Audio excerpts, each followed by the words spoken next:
Jairam Keswani inter college के online classes में कक्षा 10 के बच्चों का हार्दिक स्वागत। हमने पिछले वीडियो में प्रकाश के गुण, परावर्तन के नियम बताए। अब शुरुआत कर रहे हैं दर्पण। दर्पण क्या है?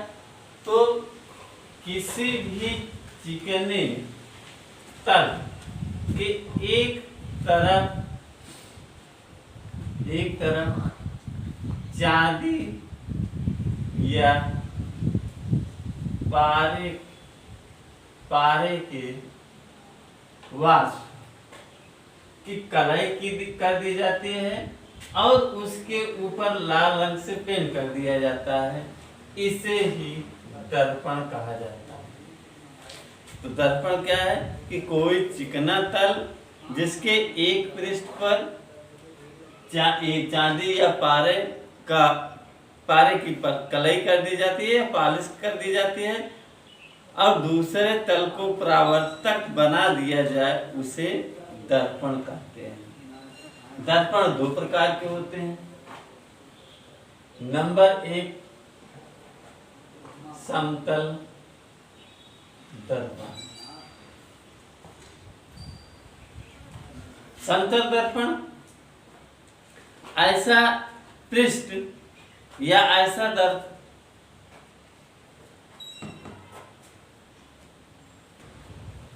समतल दर्पण ऐसा दर्पण जिसका परावर्तक तल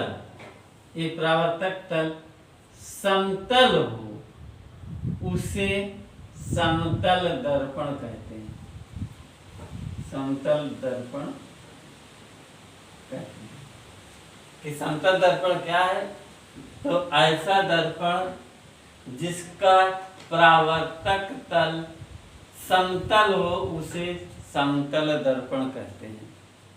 समतल दर्पण के कुछ गुण हैं। जैसे पहला गुण कि समतल दर्पण में जब हम देखते हैं तो हमारे भुजा में परिवर्तन होता है।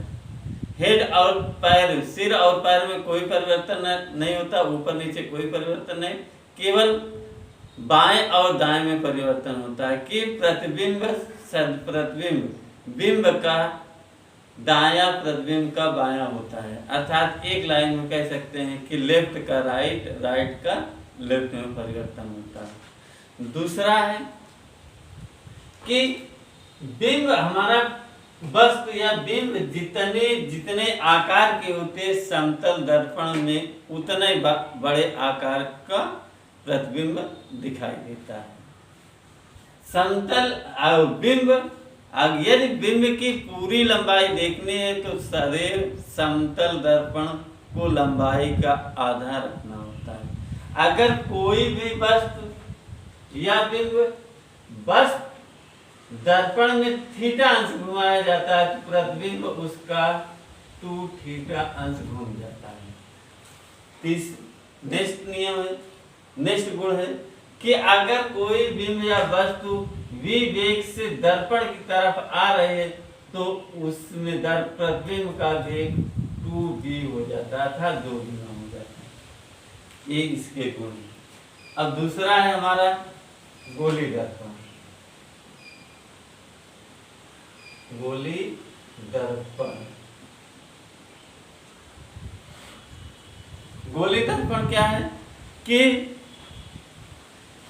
किसी भी खोखले गोले, किसी भी कांच के खोखले गोले के कटे हुए भाग के एक तरफ कलाई कर दी जाए और दूसरे तल को परावर्तक तल बना दिया जाए तो उसे कहते हैं गोली दर्पण।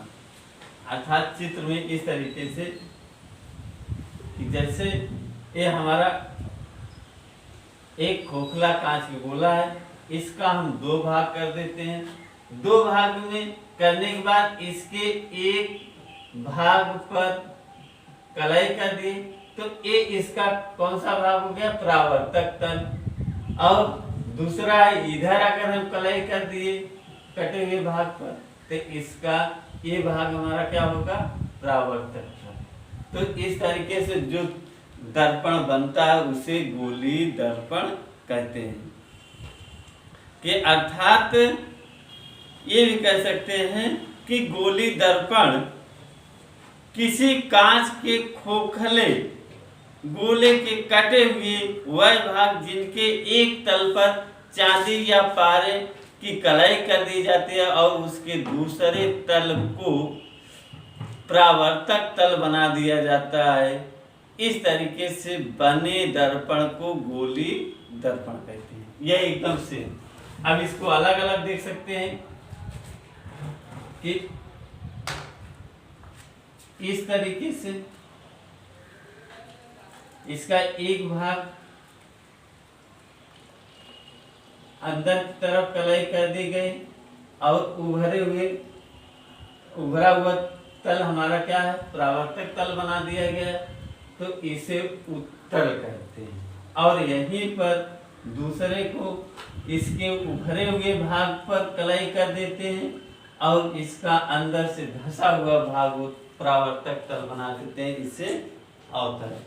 तो गोली दर्पण भी दो प्रकार के होते हैं, नंबर 1 अवतल दर्पण। देखिए पहचान कि अवतल दर्पण, अव का मतलब कि ऐसा गोली दर्पण जिसका परावर्तक तल अंदर की तरफ धंसा हुआ हो उसे अवतल दर्पण कहते हैं। दूसरा है उत्तल दर्पण। उत्तल दर्पण उस उभरा अर्थात ऐसा गोली दर्पण जिसका परावर्तक तल उभरा हुआ हो उसे उत्तल दर्पण कहते हैं। समझ में आया होगा कि अवतल दर्पण क्या है, जिसका परावर्तक तल अंदर की तरफ धंसा हुआ हो उसे अवतल दर्पण कहते हैं। उत्तल दर्पण जिसका परावर्तक तल उभरा हुआ हो उसे उत्तल दर्पण कहते हैं।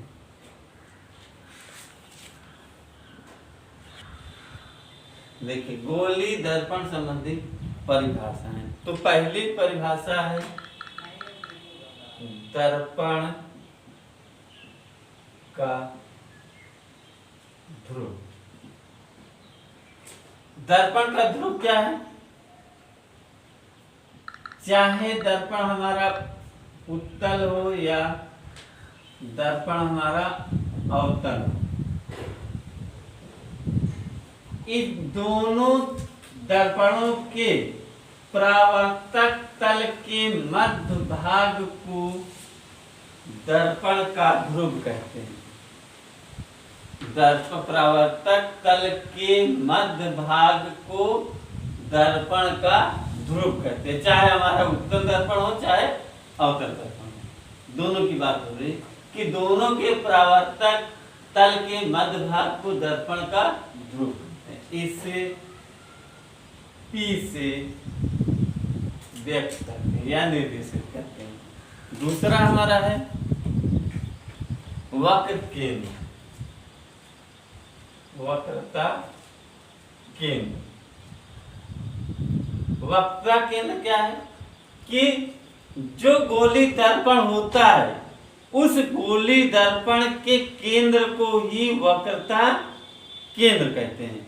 जैसे ये वाला हमारा दोनों दर्पण को मिला दिया जाए इस तरीके से और इस वृत्त या इस गोले का केंद्र C है, तो इसी को क्या कहते हैं, वक्रता केंद्र। अर्थात इस तरीके से हम कह सकते हैं कि गोली दर्पण जिस खोखले गोले का भाग होता है उसके केंद्र को ही वक्रता केंद्र कहते हैं। तो अर्थात इसका वक्रता केंद्र C मान लेते हैं। ये हमारा क्या है, वक्रता केंद्र। इसका वक्रता केंद्र हो जाए। अब तीसरा है वक्रता त्रिज्या। वक्रता त्रिज्या। वक्रता त्रिज्या क्या है, ध्रुव और केंद्र के बीच की दूरी को, वक्रता केंद्र के बीच की दूरी को वक्रता त्रिज्या कहते हैं। सीधी है परिभाषा कि ध्रुव और वक्रता केंद्र के बीच की दूरी को वक्रता त्रिज्या कहते हैं। इसे R से निर्देशित करते हैं या व्यक्त करते हैं, इसे C से, इसे P से। नेक्स्ट, मुख्य अक्ष। मुख्य अक्ष, मुख्य अक्ष क्या है? केंद्र, वक्रता केंद्र और ध्रुव को मिलाने वाली रेखा को ही मुख्य अक्ष कहते हैं। ये हमारा केंद्र है, ये ध्रुव है। केंद्र और ध्रुव को मिलाने वाली रेखा को ही मुख्य अक्ष कहा जाता है। नेक्स्ट, मुख्य फोकस। मुख्य फोकस या फोकस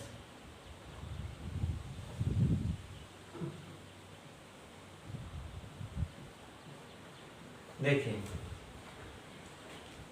कि मुख्य फोकस क्या है या फोकस मुख्य अक्ष के समांतर आपतित किरण, मुख्य अक्ष के समांतर आपतित किरण जब परावर्तन के बाद, इसके बाद परावर्तन के बाद जिस बिंदु पर मिलती हुई प्रतीत होती है उसे, मिलती है या मिलती हुई प्रतीत होती है उसे कहते हैं मुख्य फोकस या फोकस। देखिए उत्तल लेंस में हमेशा इस तरीके इधर होगा, ए एफ है, अवतल लेंस में अंदर की तरफ ए एफ है। तो कह सकते हैं एक लाइन में कि जब कोई प्रकाश की किरण मुख्य अक्ष के समांतर आपतित होती है, उसके बाद टकराने के बाद जिस बिंदु से जाती है या जाती हुई, जिस बिंदु से जाती है या जिस बिंदु से जाती हुई प्रतीत होती है उसे ही मुख्य फोकस या फोकस दूरी कहते हैं। इसे व्याप्त से निर्देशित करते हैं। अब मुख्य अक्ष फोकस बराबर होता है सदैव, फोकस बराबर वक्रता त्रिज्या अपान 2 या F बराबर R/2। ये हमारा मुख्य फोकस के फोकस दिया रहेगा तो हम वक्रता त्रिज्या निकाल सकते हैं, वक्रता त्रिज्या दी रहेगी तो फोकस निकाल सकते हैं। नेक्स्ट,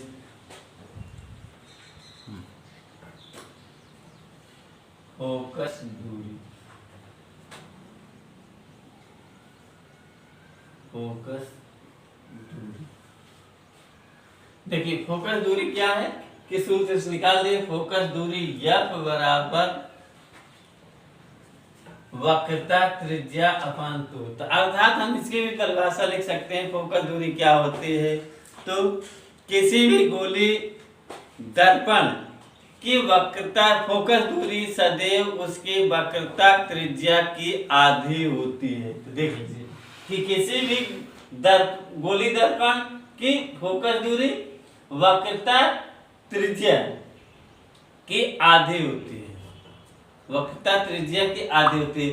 यहीं पर हम एक और प्रश्न बता दे रहे हैं कि प्रश्न एक कभी कभी पूछ लिया जाता है, समतल दर्पण की फोकस दूरी क्या होती है। तो देखिए समतल दर्पण की वक्रता त्रिज्या होगी नहीं होगी, तो हम अगर वक्रता, जब इसकी वक्रता त्रिज्या नहीं निकाल सकते तो इस तरीके से हम इसकी फोकस दूरी भी नहीं निकाल पाएंगे। अर्थात हम कह सकते हैं कि फोकस दूरी सदैव समतल दर्पण की अनंत होती है। फोकस दूरी हो गया। तीसरा फोकस दर फोकस तल।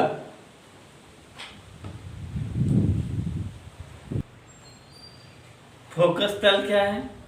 दर्पण के मुख्य अक्ष के लंबवत तथा मुख्य फोकस से होकर जाने वाले समतल को दर्पण का फोकस कहते हैं। जैसे ये हमारा क्या है?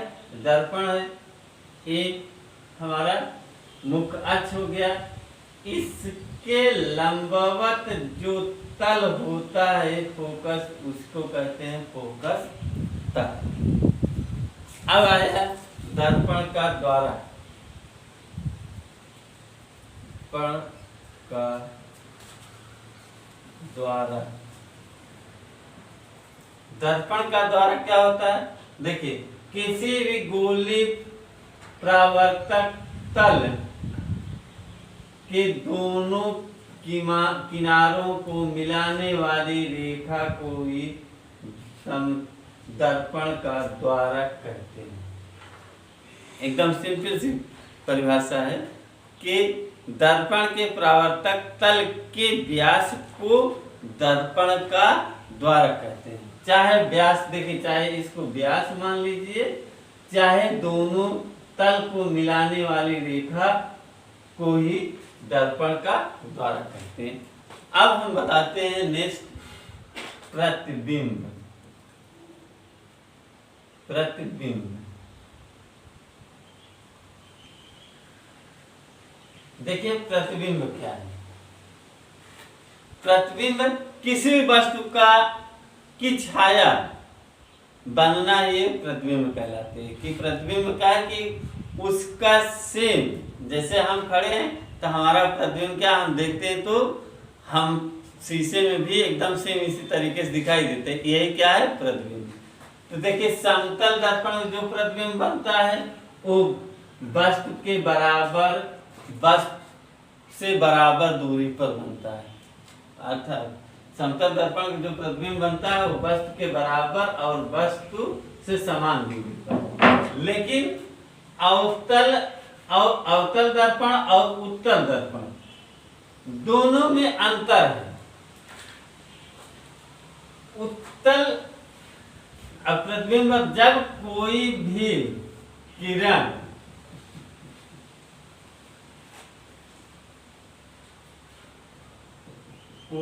किरण मुख्य अक्ष के समांतर परावर्तक तल पर पड़ती है, देखिए मुख्य अक्ष है, मुख्य अक्ष के समांतर पड़ती है, तो या तो किसी बिंदु पर मिलती हुई प्रतीत होती है या किसी बिंदु पर मिलती है। परावर्तन के बाद किसी बिंदु पर मिलती है तो उस बिंदु को क्या कहते हैं? वस्तु का प्रतिबिंब बिंदु।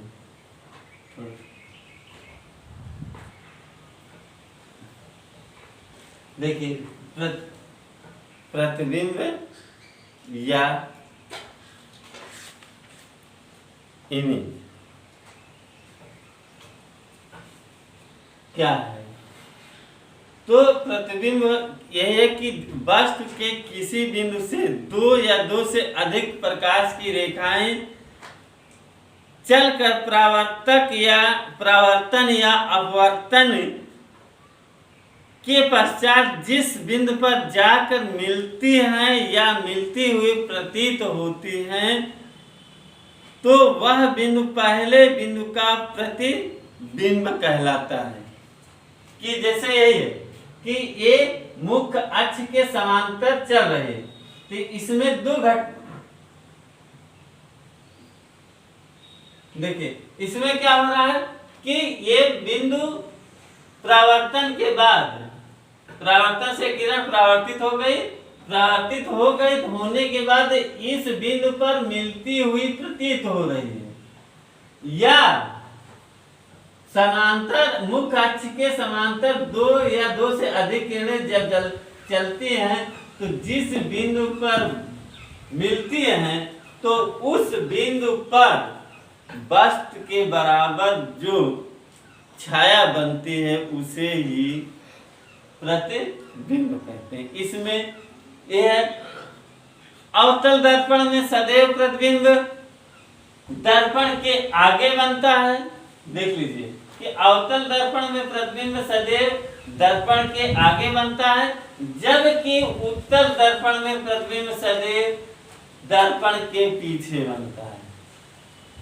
अब इतना है, कल बताएंगे कि सूत्र कुछ निगमन है और गोली दर्पण में प्रतिबिंब बनने के नियम, अवतल दर्पण में किस तरीके से प्रतिबिंब बनता है, कैसा बनता है, उत्तल दर्पण में प्रतिबिंब हमारा कैसे बनता है, कैसे नहीं, उसके बाद फिर बता देंगे नेक्स्ट वीडियो में कि 1/f बराबर 1/u + 1/v का निगमन। Thank you.